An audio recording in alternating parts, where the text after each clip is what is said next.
क्या मैं किसी लायक हूं? क्या मैं काफी हूं? क्या मुझ में काबिलियत है? क्या लोग मुझे पसंद करते हैं? क्या मैं दिखने में, बोलचाल में अच्छा हूं, सुंदर हूं?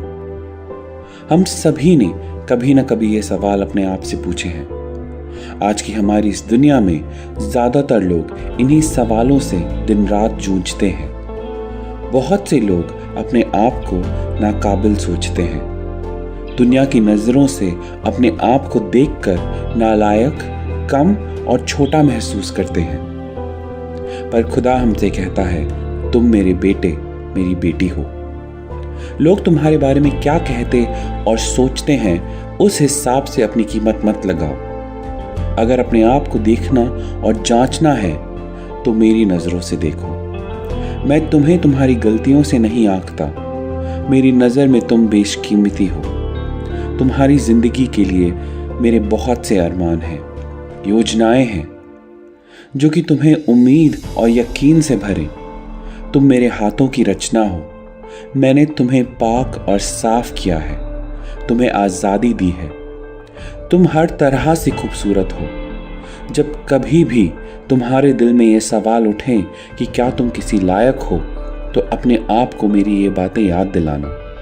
अपने आप को मेरी नजरों से देखो। इस दुनिया में लोग बहुत सी बातें करेंगे आपके बारे में, पर आप अपनी कीमत कभी मत भूलना। जब कोई तुमसे ये कहे कि तुम किसी लायक नहीं हो, अच्छे नहीं हो, खूबसूरत नहीं हो, काबिल नहीं हो, तो याद रखना कि आपकी कीमत, आपकी जगह, आपकी काबिलियत दूसरों के हिसाब से नहीं बनती, ना ही आंकी जा सकती है। अगर कोई आपको जांच सकता है, आंक सकता है, तो सिर्फ खुदा। उसकी नजरों में आपकी क्या जगह है, बस यही मायने रखता है। आज हम में से बहुत से लोग दूसरों से अपनी तुलना करते हैं। और लोग कैसे हैं, कैसे दिखते हैं, उनके पास क्या क्या है, इनसे वो अपने आप को आंकते हैं। पर हम ये भूल जाते हैं कि खुदा ने हमें किसी और जैसा बनाया ही नहीं, और ना इसीलिए बनाया है कि हम किसी और जैसे बने। जब हम दूसरों से अपनी तुलना करते हैं तो या तो हम अपने आप को उनसे बेहतर पाते हैं, अपने आप को ज़्यादा समझदार, ज़्यादा ताकतवर, ज़्यादा पैसे वाला, ज़्यादा सुंदर समझने लगते हैं और इस वजह से घमंड से भर जाते हैं।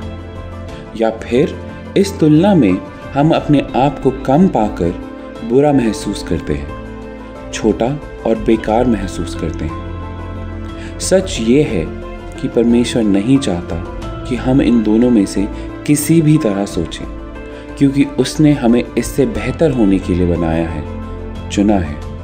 तो अगर आप तुलना करना चाहते हैं, बराबरी करना चाहते हैं, बेहतर होना चाहते हैं, तो अपने आप से कीजिए। जो इंसान आप कल थे, आज उससे बेहतर बनिए। कल जितनी दुआ करी थी, आज उससे ज़्यादा कीजिए। कल जितने अच्छे काम किए थे, आज उनसे ज़्यादा कीजिए। यही वजह है खुदा की आपको बुलाने की। खुदा ने आपको इसलिए नहीं बनाया कि आप अपनी पूरी ज़िंदगी दूसरों से आगे निकलने में लगा दें। इसलिए नहीं बुलाया कि आप बस अपनी ज़िंदगी और अपने आप की तुलना दूसरों से करते रहें। बाकियों के पास क्या है, वो कैसे हैं, कैसी ज़िंदगी जी रहे हैं, और उनसे बराबरी करना और आगे निकलने की सोच रखना सच्ची खुशी को ख़त्म कर देता है। अगर आप अपनी ज़िंदगी नाखुश होके, परेशानी और गुस्से और जलन में बिताना चाहते हैं, तो करिए दूसरों से बराबरी करने की कोशिश। क्या सच में आप और मैं ऐसी ज़िंदगी चाहते हैं? मुझे यकीन है कि हम सबका जवाब ना ही होगा। तो आखिर हमें क्या करना है? अपने आप पे और अपनी ज़िंदगी पे नज़र डालिए। जश्न और खुशी मनाइए इस बात की कि खुदा ने आपको क्या कमाल बनाया है, आपकी ज़िंदगी में कितनी ही बरकतें दी हैं। खुदा के हर पहलू, हर हिस्से पे खुश होइए। शैतान कोशिश करेगा, बार बार आएगा आपको याद दिलाने, आप में कितनी कमियां हैं, कितनी कमज़ोरियां हैं, आप कितनी ही गलतियां और गुनाह करते हैं। पर जब भी वो ऐसा करे तो आप जवाब में कहिए, मुझे खुदा ने अपने स्वरूप में बनाया है। मुझे सर्वशक्तिमान परमेश्वर ने, पूरी दुनिया के बनाने वाले खुदा ने अपने हाथों से बनाया है और वो कभी कुछ गलत नहीं करता। याद रखिए कि आप खुदा की नज़रों में क्या हैं, बस इसी बात के मायने हैं। तो कोई ज़रूरत नहीं कि आप अपने आप को, अपनी ज़िंदगी, अपने जीने के तरीके को दूसरों की पसंद और नापसंद के हिसाब से बदलें। ज़रूरी है कि हम अपने आप से प्यार करें, वैसा ही प्यार जैसा खुदा हमसे करता है। तो क्या फ़र्क पड़ता है अगर लोग मुझे पसंद नहीं करते? मैं पसंद हूँ क्योंकि खुदा ने मुझे बनाया है। कोई फ़र्क नहीं पड़ता अगर लोग मुझे प्यार नहीं करते। खुदा मुझसे बहुत प्यार करता है। मैं अपने आप से प्यार करता हूँ। समझिए इस बात को कि जब भी हम ये सोचते हैं कि काश हम ऐसे नहीं उस इंसान की तरह दिखते, जो हमारे पास है उसे कम समझते हैं, तो एक तरह से हम ये कह रहे हैं कि परमेश्वर से मुझे और मेरी ज़िंदगी को लेकर गलती हो गई। जबकि हमें ये सीखना और करना ज़रूरी है कि हम हर बात में परमेश्वर का शुक्र और उसकी महिमा करें। और जब हम ये करने लगते हैं तभी चीज़ें बदलने लगती हैं। हम देख पाते हैं कि परमेश्वर हमारी ज़िंदगी में कैसे काम कर रहा है। तो आज और इसी वक्त एक फ़ैसला कीजिए। फ़ैसला ये कि मैं अपने आप को इसलिए नहीं बदलूंगा ताकि मैं लोगों को पसंद आऊं। लोगों के नज़रिए की वजह से मैं ऐसा इंसान नहीं बनूंगा जो मैं नहीं हूं। मैं अपनी कमियों, खामियों, लंबाई, वज़न, गलतियों, मेरे ओहदे से बढ़कर हूँ। हमें समझना होगा और सामना करना होगा अपनी खुद की सोच से, जो कि हमसे कहती है कि हम कम हैं, काफ़ी नहीं हैं। कोई भी हर बात में पूरी तरह सिद्ध नहीं हो सकता परमेश्वर के अलावा। तो मत तोलिए अपने आप को इस दुनिया के बनाए तराजू पर, ना ही देखिए अपने आप को दूसरों के नज़रिए से। बहुत ज़रूरी है कि हम अपने दिलों की रखवाली करें। अपनी असली कीमत खुदा की नज़रों में हम कैसे हैं, क्या हैं, उसे जानें। क्योंकि अगर हम ऐसा नहीं करेंगे तो बहुत ही आसान होगा शैतान के लिए हमारी ही सोच को हमारे खिलाफ इस्तेमाल करना। वो आसानी से हमें हमारी गलतियों और कमियां दिखाकर भटका लेगा।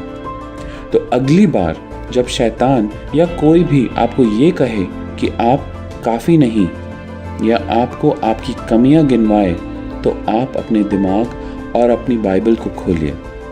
भजन संहिता उसका 139वां अध्याय हमसे कहता है, परमेश्वर तूने मेरे अंदर की हर चीज़ को बनाया है, मेरी माँ के पेट में ही मेरी रचना की है।